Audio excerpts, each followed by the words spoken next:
Good morning and welcome back to Willie's Firewood, everybody. We are headed to what used to be Parker Lumber in Bradford. The name has changed. We're going to pick up some 20-foot long hemlock beams, go deliver those, and then we're going to go to John's Woodyard in Corinth, get 2 cords and deliver that for a customer of his.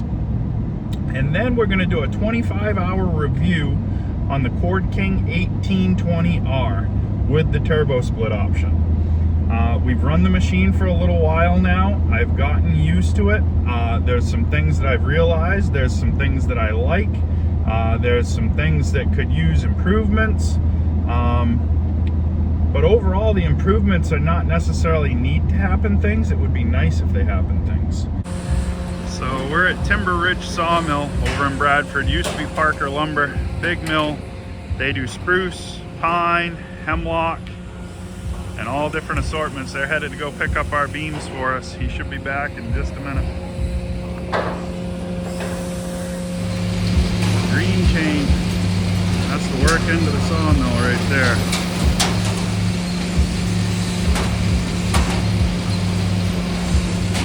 There we go. So there we go, all loaded in the trailer. Let's go get them delivered. Well, we're back over to John's. He's got the old LS. The racks are all filled. We're gonna throw 2 cord of wood in this trailer here and head this one out for delivery. Then we're gonna come back, pick up the Cordking and bring it back home. So let's get some wood in this trailer. Park downhill just a little bit. Try to make it a little easier for him to get the wood in the trailer because we're right at the top of the pick for this LS when we go into the trailer. So hopefully this will help him get in there a little bit better with it. Full concentration mode. But brace yourselves, it's going to be noisy in just a minute when he plops this first one in.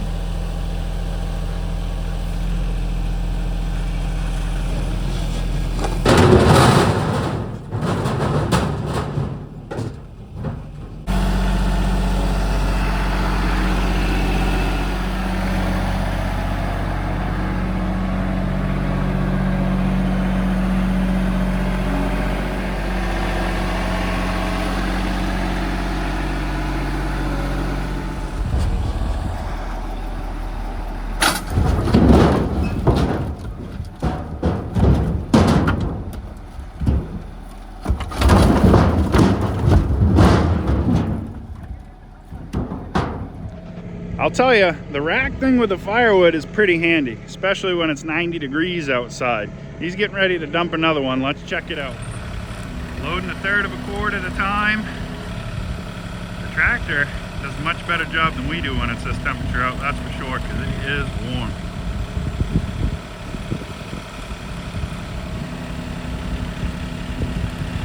So this here is a measured rack, so this is exactly 1 cord. So this is going to show you what 1 cord looks like in the trailer.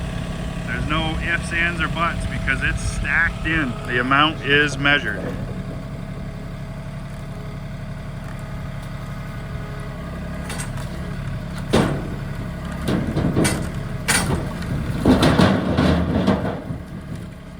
Drywood too, mostly beech.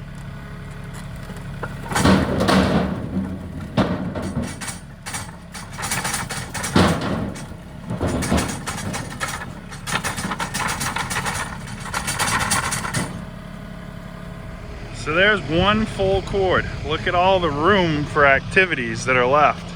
I'll show you what 2 looks like when we're done. So that's a measured 2 cord on the trailer right there. Not bad. Let's go get it delivered, come back and grab the Cordking.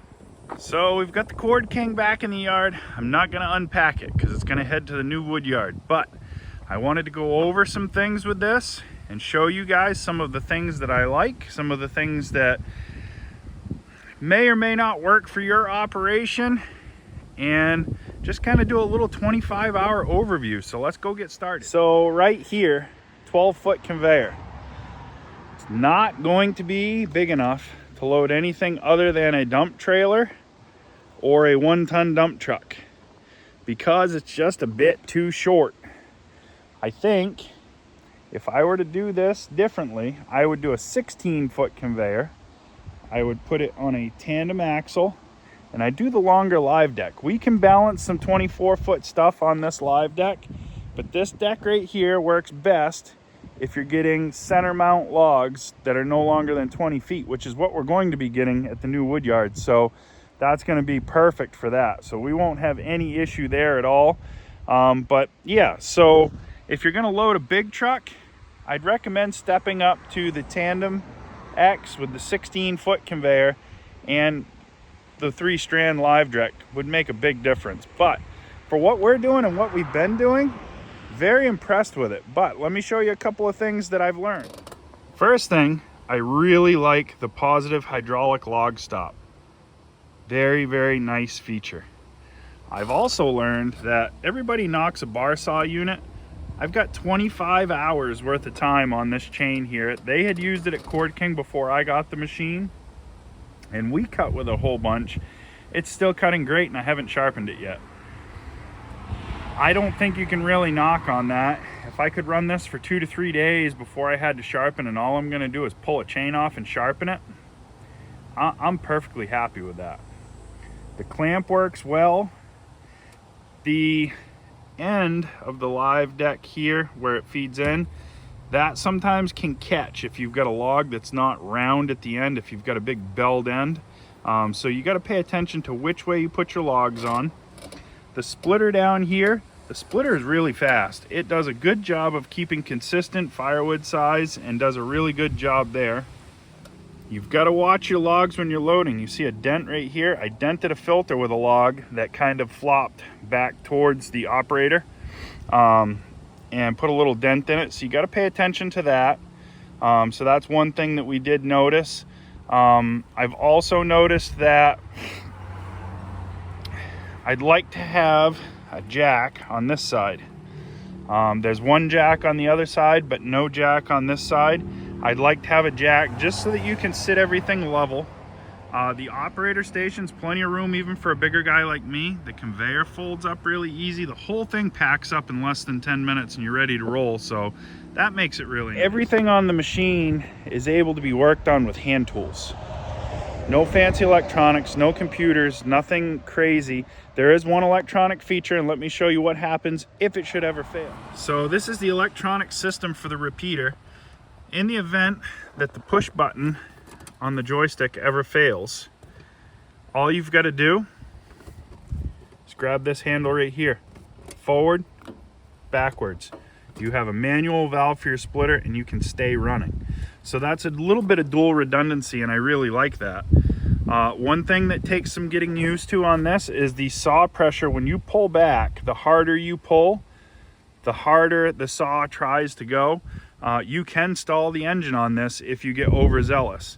It takes some getting used to, but once you've figured it out, I really like that system because it helps me to pick up some extra speed when I'm cutting. I like the adjustable stop with all the holes drilled in there. I'd change these bolts out for pins with cotter pins. Much quicker than having to bolt that in there. But that would just be a personal preference thing for me. I'm sure the bolts are in there because it helps to hold tighter, but I know sometimes I just want to change things real quick, and having to have wrenches and do that, I think that some pins in there would be a much better feature. The hydraulic cooler right here, even though it's small, seems to do a fairly good job, and I think that's mostly because of the volume of fluid that's in the actual machine itself. The tank is over there, and it's pretty substantial. It's an 80-gallon tank, I think. We ran it hard the other day, one of those really hot days. The hydraulic temperature never got over 120 degrees, so I mean, that was pretty awesome. Have had no issues with anything leaking, no big adjustments that need to be made or anything.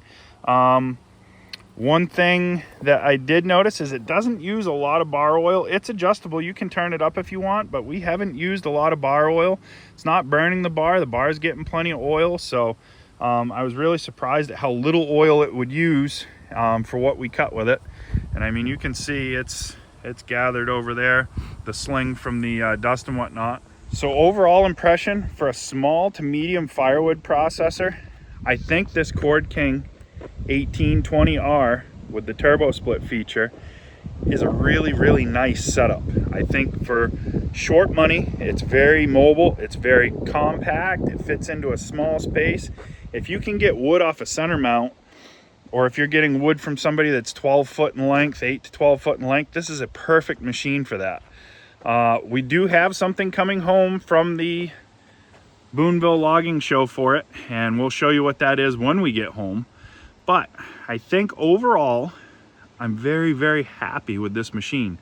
I think it makes an excellent rental machine for the simple fact that it's a simple and stout machine. There's not a whole lot that can go wrong with it. So I think my only gripes is just like any man, just want it to be bigger, faster, more powerful. But for what it is, very, very impressed. So let's take a look at it one last time. There it is, sitting in the sun on a 100-degree Maine day. The Cordking M1820R with turbo split option. If you need one of these, or you're in the market for one of these and you want more information, shoot me an email. I'll leave my email down below.